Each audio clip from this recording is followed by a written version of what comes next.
네, 안녕하세요. 88 올림픽 기념 학술대회 골라보는 체육명사 특강 100일 주년 기념 100일인 100일강에서 강의를 하게 된 벡터바이오의 변경석 대표입니다. 우선 이런 좋은 기회에 비대면으로나마 여러분들과 인사할 수 있게 되어서 무척 기쁘게 생각합니다. 저는 이번 강의 시간에 운동역학 전공과 관련된 내용으로 약 15분 정도 강의를 진행할 예정입니다. 오늘 다룰 주제는 운동역학 학문의 스포츠 현장 수요 증가에 따른 역량 강화라는 주제로 여러분들과 이야기를 나눠볼까 합니다. 15분간의 짧은 시간이지만 그동안 제가 스포츠 현장에 운동역학이라는 학문을 접목시키면서 현장에서 주요하게 다루어져야 할 내용들 위주로 강의를 진행해 볼 예정입니다. 그럼 지금부터 강의 시작하도록 하겠습니다.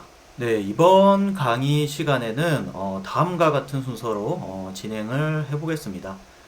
우선 지금 강의하고 있는 저에 대해서 간단하게 소개를 드리고요. 그리고 운동역학 학문의 스포츠 현장 적용을 함에 있어서 주요하게 다루어져야 될 내용들, 그리고 마지막 강의를 마치면서 본 강의 내용을 정리해보는 그런 시간을 가져보도록 하겠습니다.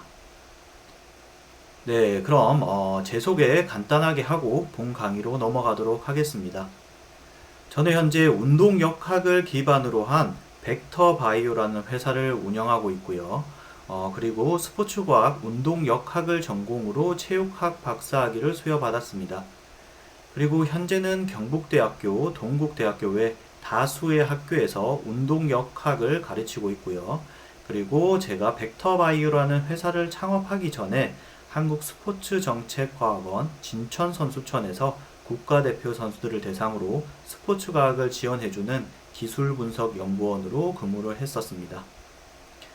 그리고 계명대학교 미래산업사용성평가센터에서 책임연구원으로도 근무를 했습니다.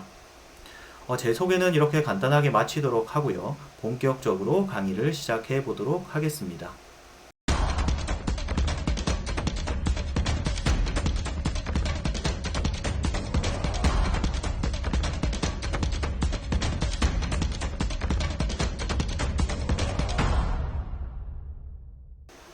여러분들 이런 내용들 많이 접해 보셨을 거예요. 어떤 그 운동선수가 스포츠 과학에 도움을 받아서 경기력이 향상되었다. 이런 이야기를 많이 들어보셨죠. 그런데 운동역학이라는 학문이 스포츠 과학이라는 측면에서 아주 중요한 역할을 합니다. 하지만 운동역학의 어떠한 한계 때문에 스포츠 현장에서 활용도는 다소 떨어지는 것은 사실이었어요. 그런 한계가 어떤 점이냐? 바로 운동역학적 분석을 하기 위해서 측정 방법이 조금은 번거롭고, 그리고 측정이 끝난 다음에 데이터가 나오는 데까지 다소 오랜 시간이 소요되었다. 이런 내용들 때문에 스포츠 현장에서의 운동역학이라는 학문의 활용도는 떨어지는 것은 사실이었습니다. 그래서 과거의 운동역학은 연구 위주의 학술 활동이 주로 이루어져 왔어요. 그런데 최근에는 이러한 것들이 스포츠 현장에서 수요가 점차적으로 증가를 하고 있습니다. 그런 대표적인 원인은 어떤 이유가 있냐면 바로 측정 장비의 고도화, 측정 장비가 발전함에 따라서 측정하는 방식들이 많이 간소화되었고, 그리고 이로 인해서 데이터가 획득하는 데까지 소요되는 시간도 많이 단축이 되었어요. 그래서 이런 내용들도 아마 기사를 통해서 접해보신 분들도 계실 거예요. 이런 내용들이 바로 운동역학이라는 학문이 스포츠 현장에서 활용되고 있는 사례라고 보시면 좋을 것 같습니다. 그래서 현재 운동역학은 스포츠 현장에서 수요가 점차적으로 증가하고 있다. 이렇게 설명을 드릴 수가 있겠고요. 그리고 지금 보시는 것처럼 해외에 있는 메이저리그 팀들이나 아니면 국내에 있는 프로 구단에서도 운동역학 전문가의 채용 사례가 점차적으로 증가하고 있어요. 제가 생각했을 때는 앞으로도 계속 증가할 것이라고 생각이 되고요. 그렇기 때문에 여러분들도 이런 것들을 조금은 더 전문적으로 그리고 심층적으로 학습하고 습득한다면 분명히 스포츠 현장에서 운동역학 전문가로서 활동을 할 수 있을 것으로 생각합니다. 네, 저는 그래서 앞서 제 소개에서도 설명드렸던 것처럼 운동 역학이라는 학문을 베이스로 해서 지금 창업을 해서 회사를 운영하고 있습니다. 그래서 바이오메카닉이 운동역학이죠. 바이오메카닉적 측정을 해서 그런 결과지를 바탕으로 해서 선수들에게 제공을 하고요. 그리고 그런 내용들을 바탕으로 해서 트레이닝 훈련 프로그램을 구성하는 이런 내용들을 지금 접목시키고 계속 사업화를 진행을 하고 있습니다. 이런 대표적인 목적은 여러분들도 다들 잘 알고 있는 내용이죠. 이런 것들을 하는 이유는 운동 수행 능력 향상과 상해 예방에 그 목적이 있습니다. 그럼 간단하게 제가 지금 스포츠 현장에 어떤 식으로 접목하고 있는지 동영상 하나 보고 다음 내용으로 넘어가도록 하겠습니다.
네, 그럼 지금부터 이러한 내용에 대해서 한번 다뤄보도록 할게요. 정량적, 객관적 데이터 산출에 대한 고찰. 이 내용은 어떠한 내용인가 하면 운동 역학적 내용을 스포츠 현장에 접목시키기 위해서는 많은 고민을 하셔야 된다는 겁니다. 운동 역학이라는 학문을 스포츠 현장에 접목시키고자 하는 대표적인 이유가 뭘까요? 제 생각에는 어떠한 운동 동작을 수행함에 있어서 나타나는 결과값, 그리고 그러한 결과가 나타나게 된 원인, 이러한 내용을 운동 역학적인 연구 방법을 활용해서 수치화하고 객관적인 자료를 제공하기 위함이라고 생각합니다. 그럼 우리는 이러한 부분을 고민을 해야겠죠. 과연 정량적, 수치적으로 측정된 데이터는 항상 객관적이고 옳은가? 아주 중요한 내용이라고 생각합니다.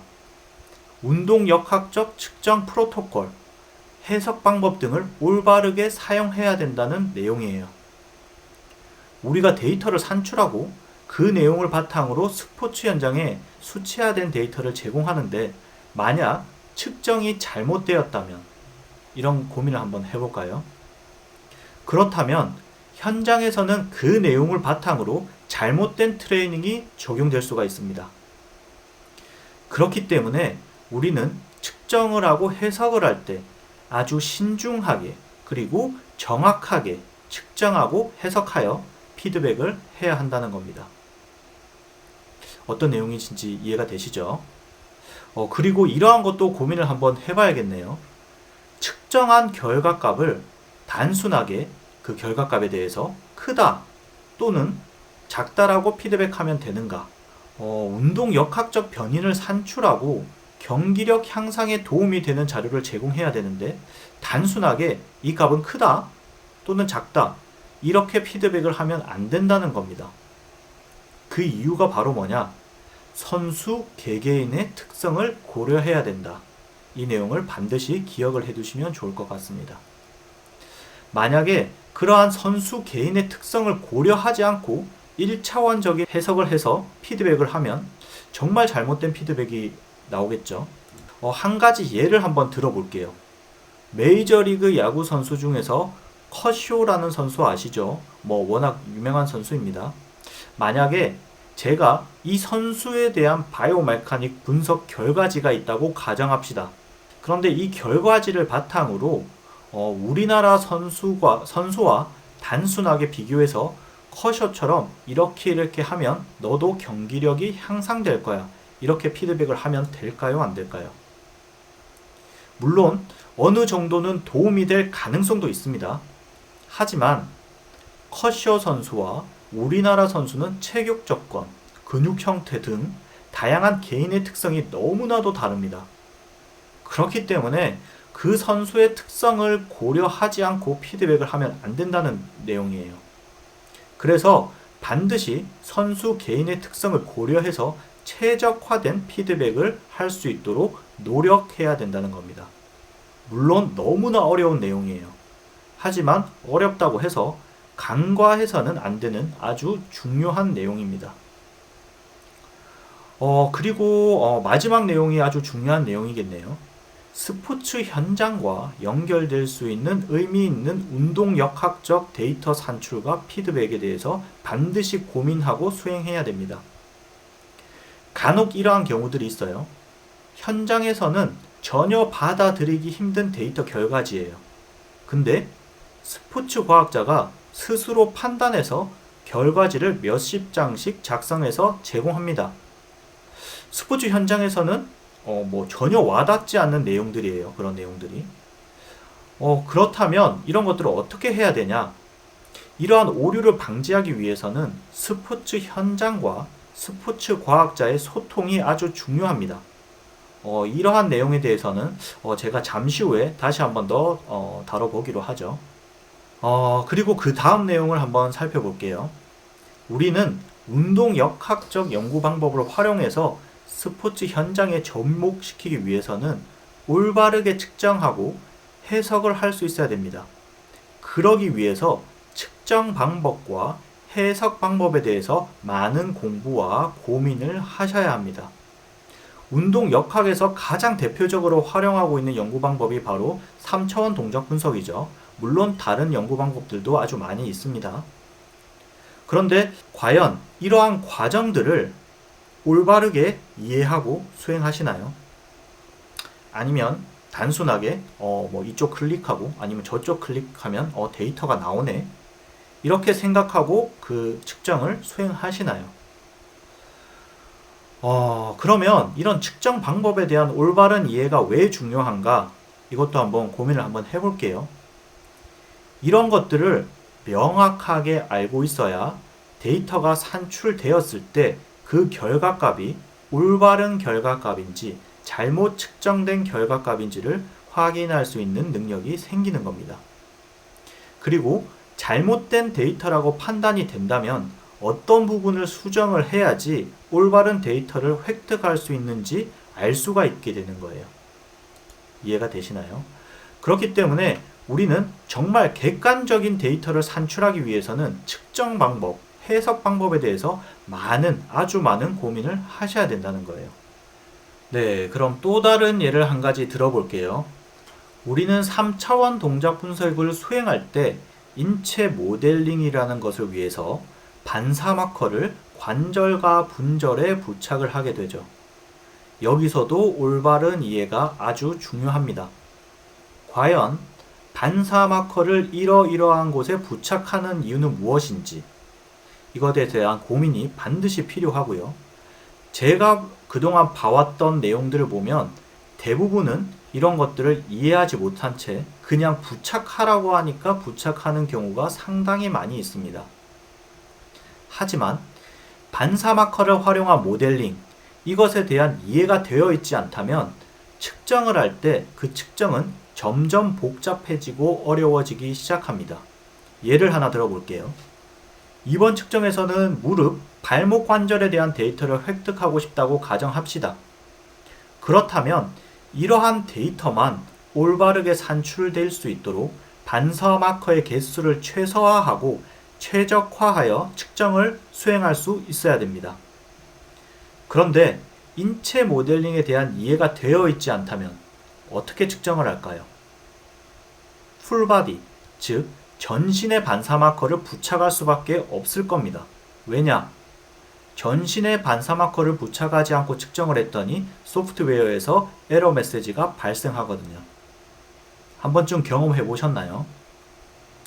그런데 이렇게 전신의 마커 또는 센서가 부착되면 부착될수록 측정은 복잡해지고 측정 대상자는 불편해짐으로써 움직임에 대한 동작이 상당히 제한적으로 바뀌게 되는 겁니다. 그렇기 때문에 최적화된 연구 방법을 활용해서 최대한 간편하고 빠르게 측정할 수 있어야 됩니다. 그래야만이 스포츠 현장에 운동 역학을 접목시킬 수가 있습니다.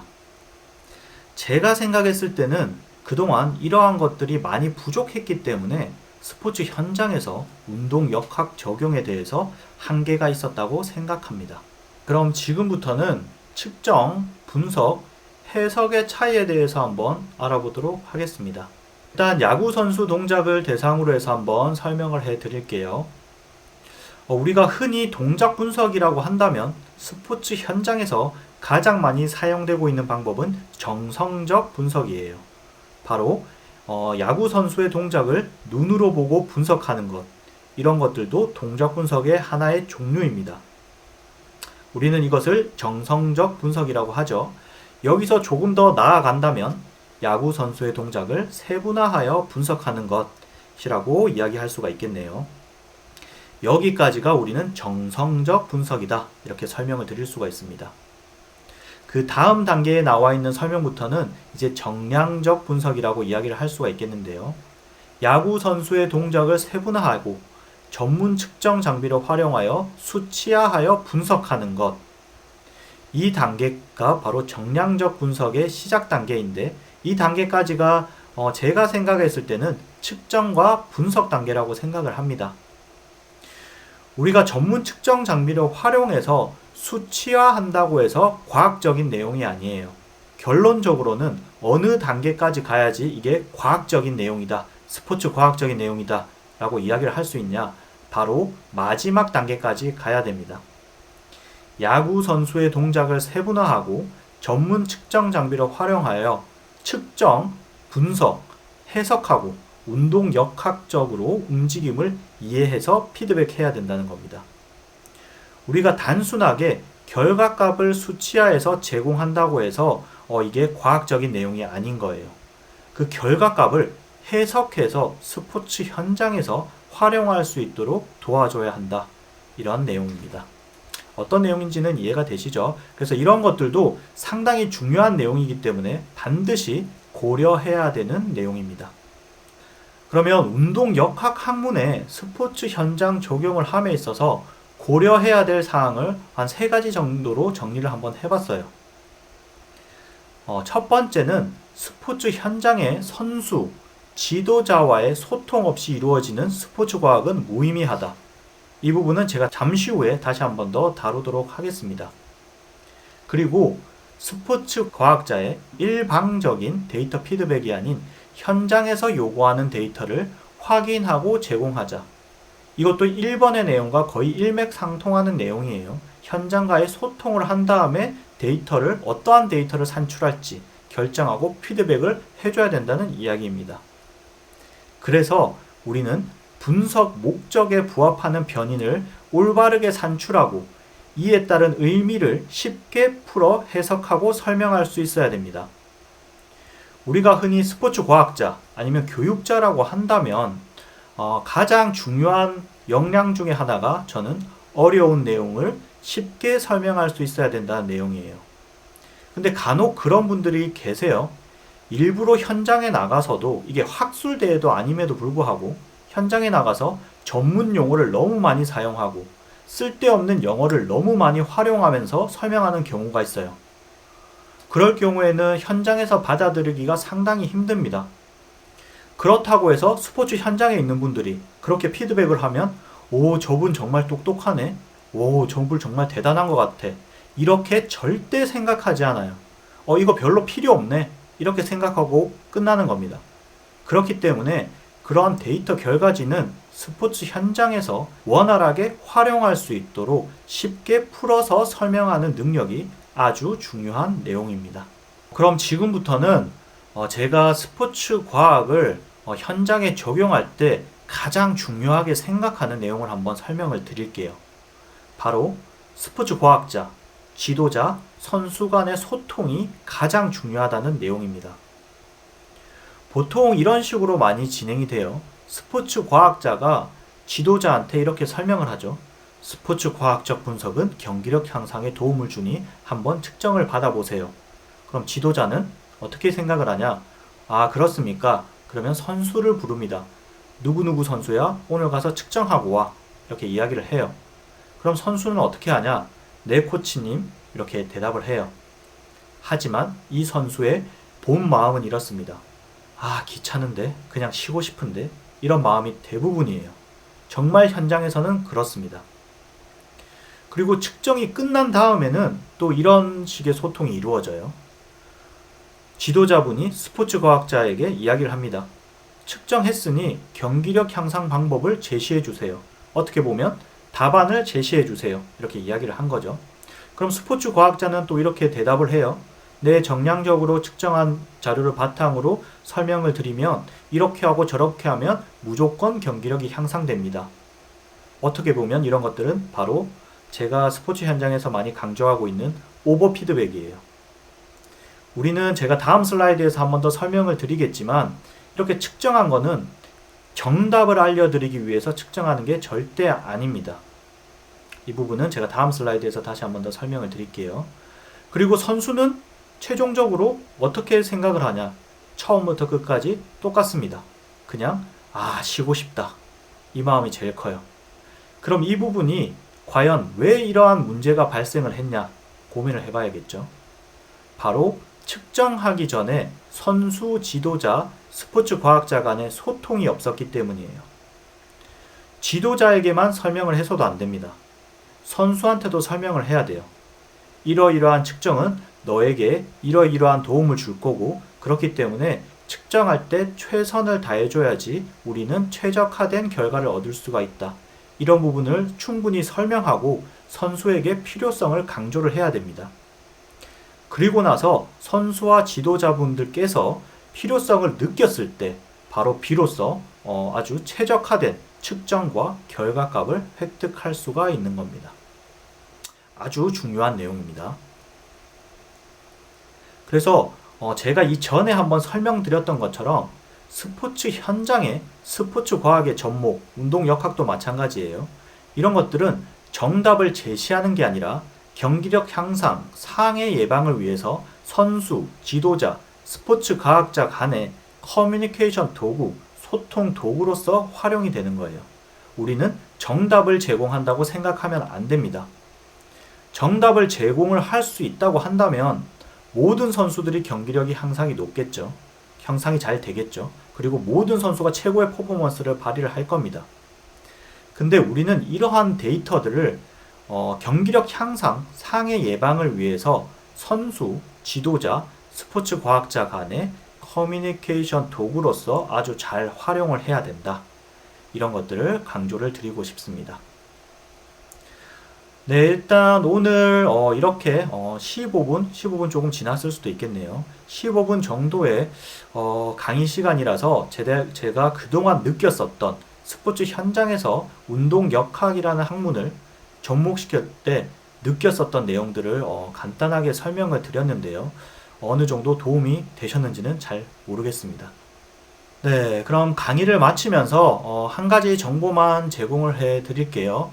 현재 제가 운영하고 있는 회사에서 유튜브와 인스타그램을 운영하고 있습니다. 그래서 벡터바이오라고 검색을 하시면 되고요. 여기서는 우리가 운동 역학이라는 학문을 스포츠 현장에 어떻게 접목시키고 있고, 그리고 적용하면 좋을지 이러한 내용에 대해서 계속 업로드를 할 예정입니다. 그렇기 때문에 관심이 있으신 분들은 같이 들어오셔서 소통을 할 수 있는 그런 자리가 되었으면 좋겠습니다. 네, 그럼 이번 강의는 여기서 마치도록 하고요. 짧다면 짧고 길다면 긴 시간 동안 이렇게 저와 같이 해주셔서 아주 감사하게 생각합니다. 그럼 여기서 강의는 마치도록 하겠습니다. 수고하셨습니다.